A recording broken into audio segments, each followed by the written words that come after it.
Hello, my name is Lemuel Bradshaw, Public Relations Manager for United Tissue Resources. Welcome to our first ever virtual donor family tribute, Fabric of Life. We would normally be meeting in person for an afternoon of food and fellowship, but the events of the day prevent us from doing that this year. But while we may have been forced to change the way in which we come together, we are no less resolved to continue our tradition of honoring the legacies of our donor heroes and showing appreciation for their families. And so we continue this tradition virtually and under the theme Fabric of Life.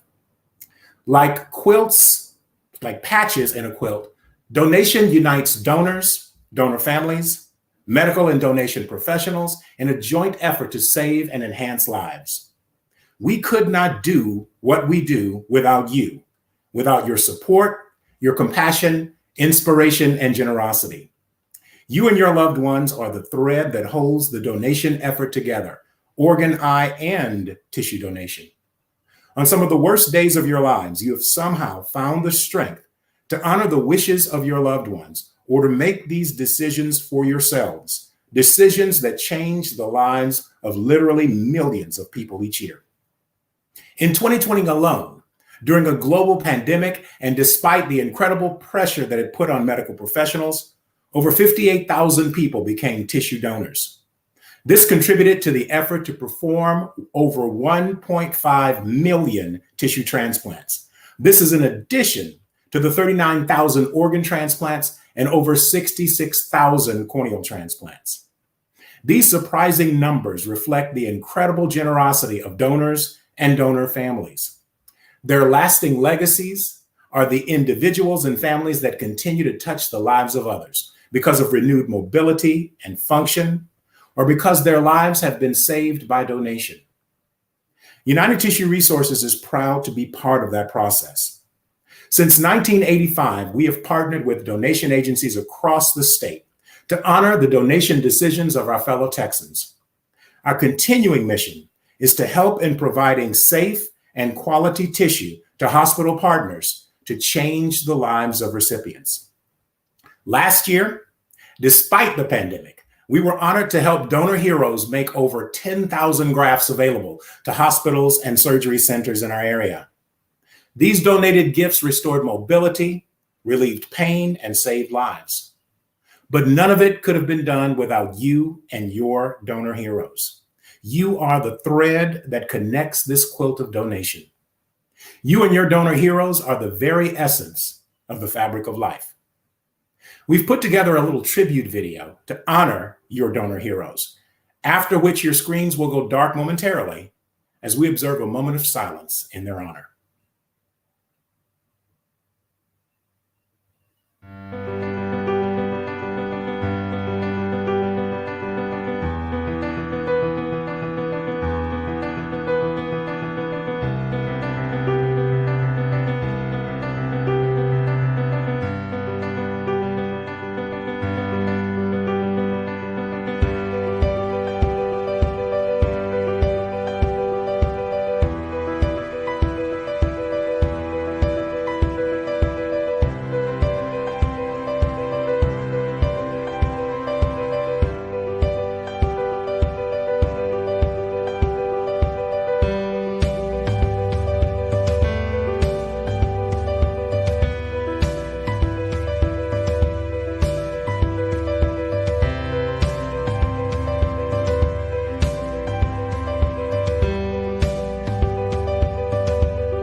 It has become a tradition for donation agencies across the country to hold candle lighting ceremonies to honor the courage and compassion of donor heroes and their families. Candles are lit in memory of and in thanksgiving for those who have given the gift of life and of life well lived to others through donation. During in-person events, family members are often invited to light the candles. But since we can't continue that tradition today, we hope to keep the spirit of this special act alive using symbolic imagery like the candles you see appearing on your screens.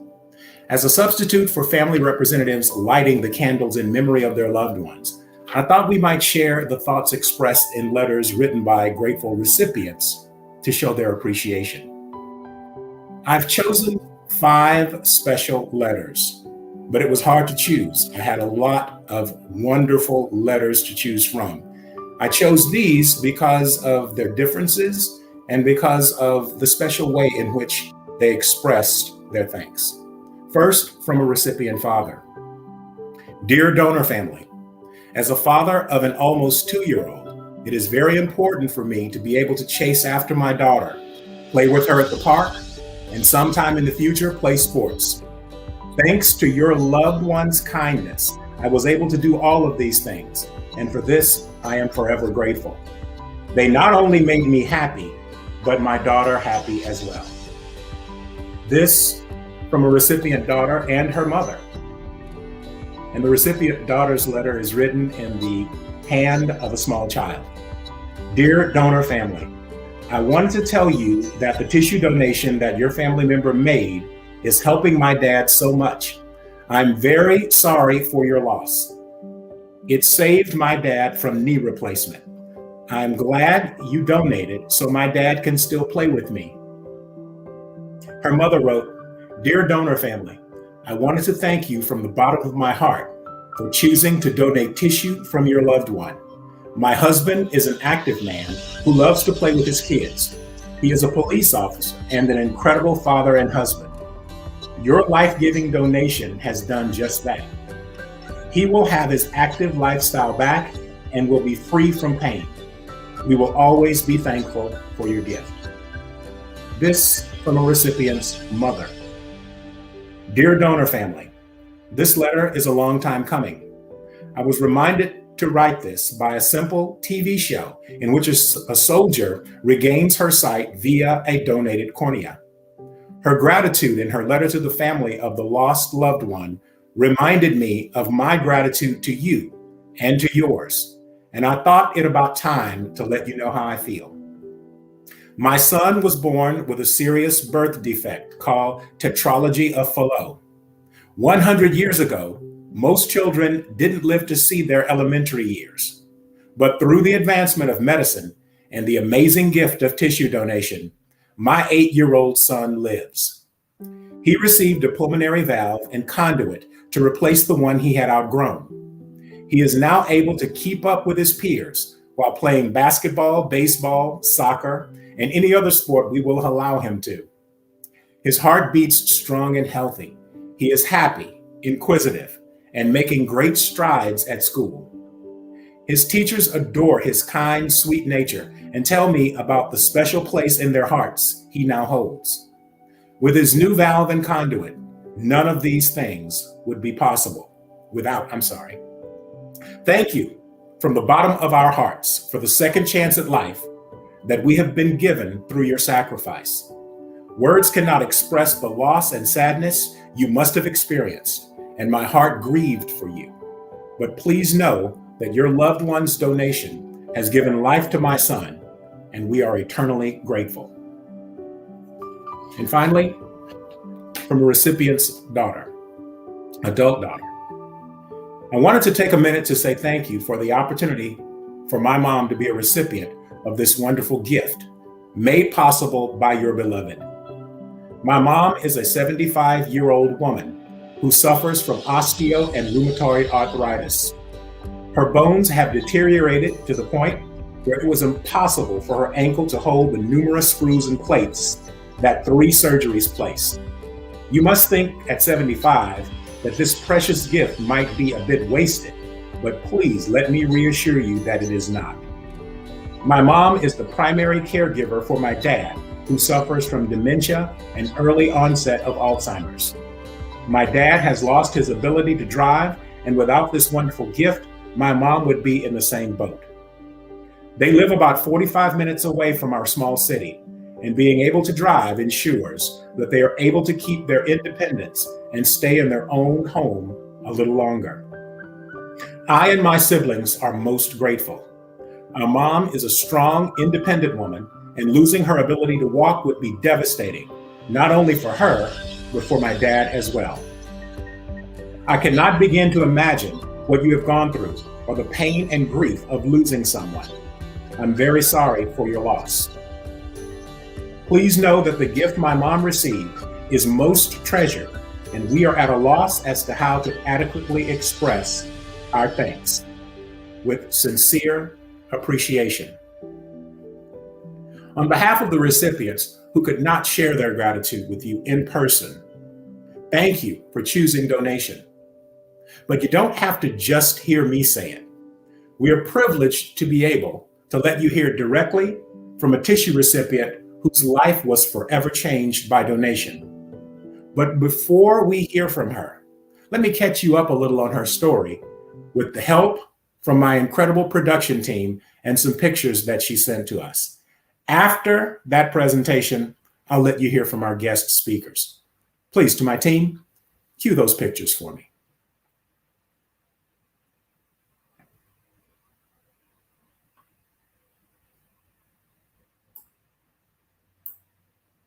Molly Hammock grew up an active child, as told to us by her mother and father, who have become donation advocates themselves.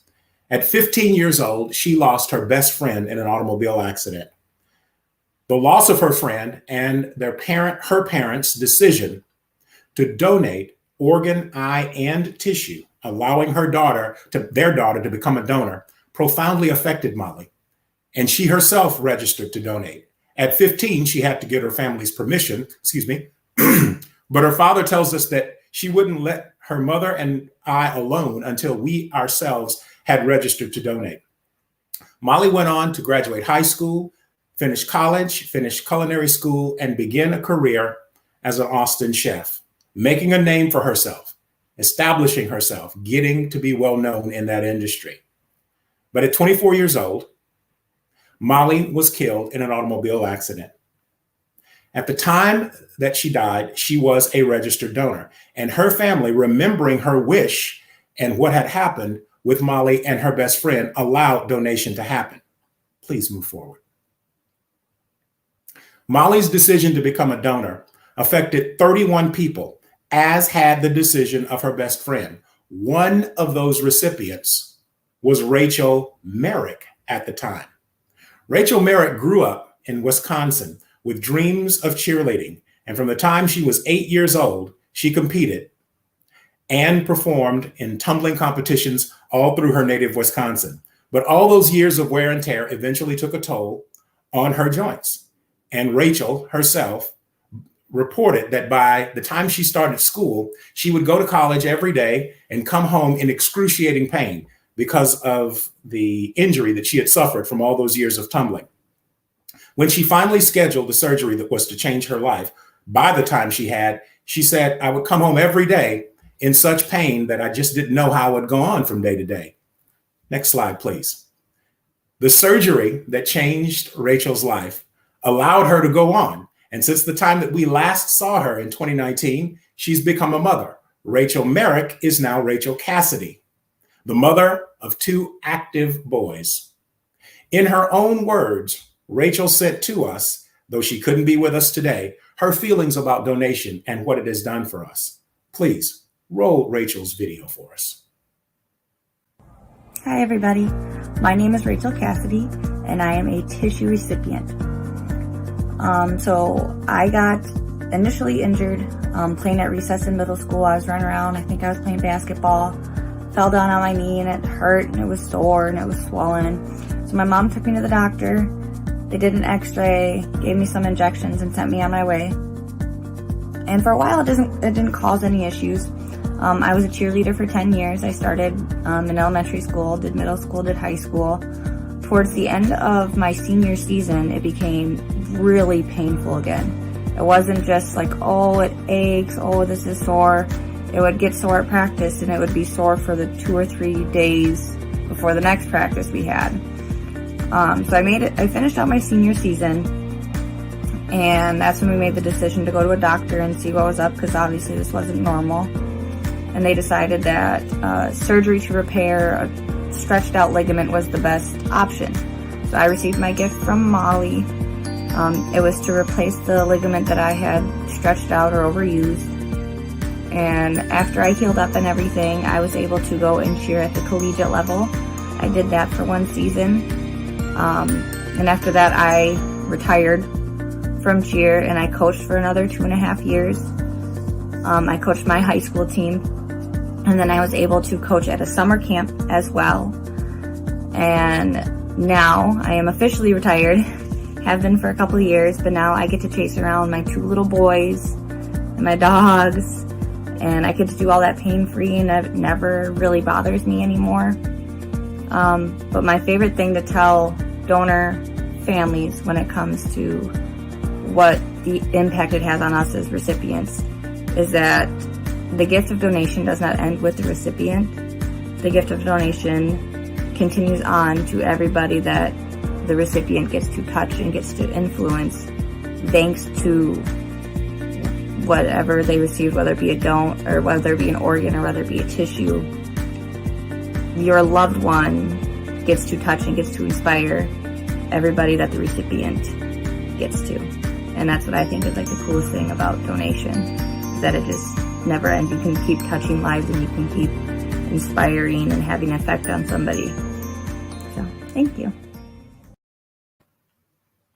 You know, if there's one thing that I miss most of all about the change that the current circumstances have made in the way that we are coming together today, it's that we aren't able to be in front of you and here's a little reveal about myself, your host, as recipients. I too am a 2-time heart recipient.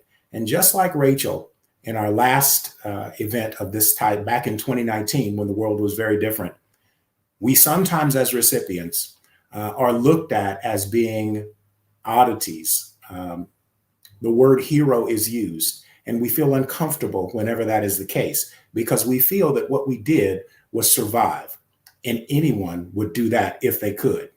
We, however, survive only because of the decision of donor heroes and their families, or I should say their families, if that person has not registered to donate. I digress from our planned program at this point in our program only to tell you that as a recipient myself, I am eternally grateful for the donor families, plural, since a year ago, a second donor family made it possible for me to be here and help to host this event today. I hope that one day we get a chance to be in the same room with you and others to tell people just how grateful we are for the decisions that people like you have made.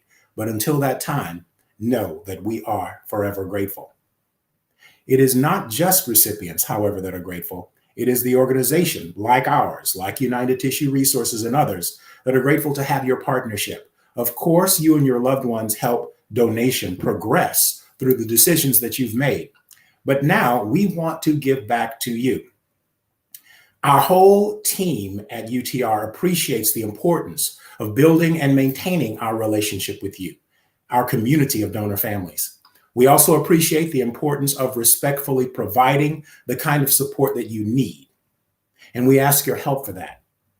Our current support offerings include 13 months of correspondence provided in the form of mailings, which focus on coping with grief and loss and ways to remember your loved ones.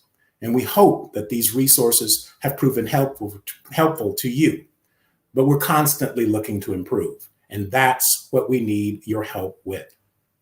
Soon after this event, you're going to receive from us a survey via email that will contain questions that we hope will get you to talking and get you to thinking about ways that we can improve the resources and support that we currently offer. We know that loss is unexpected. as are the challenges that come up after the loss of a loved one.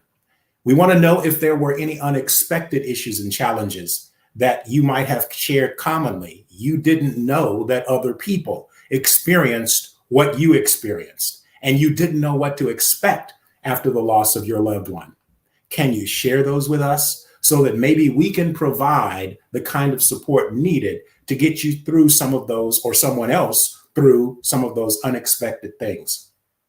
For those of you, and we hope there are many of you, who choose to stay in touch with us, tell us how we might best do that, both in this age of social distancing and beyond, when things get back to normal. If you live far from one of our offices, we are headquartered in Austin, Texas. How might we best stay in touch with you? Please suggest the ways. We currently have a social media account on Facebook dedicated to our donor families. But if you are not on Facebook, then that won't help you. What will? Would regular emails be better? Would phone calls to specific ones of you? Whatever is your preference, please let us know. There are times when we will ask for and need your help in helping us to advocate on behalf of donation. We want to encourage others to consider donation so that they too can help people save and enhance lives. And we want you to be a part of that. We desperately want you to be a part of that. It is one thing to tell a story. It is quite another to tell your story. Your words have power, and we appreciate that. We want to hear from you as to what kinds of events would appeal to you. So in that survey, you will have questions that ask what kinds of events you would like to participate in. Please do not hesitate to give us that feedback and any other feedback you think that might be helpful for us to better maintain our relationship with you. Don't hesitate to reach out to us, either me personally or any member of our staff that you have dealt with in the past. For as long as you want to be connected to us, we open our hearts and our minds to you. From all of us at United Tissue Resources, thank you for attending our first ever virtual donor family tribute.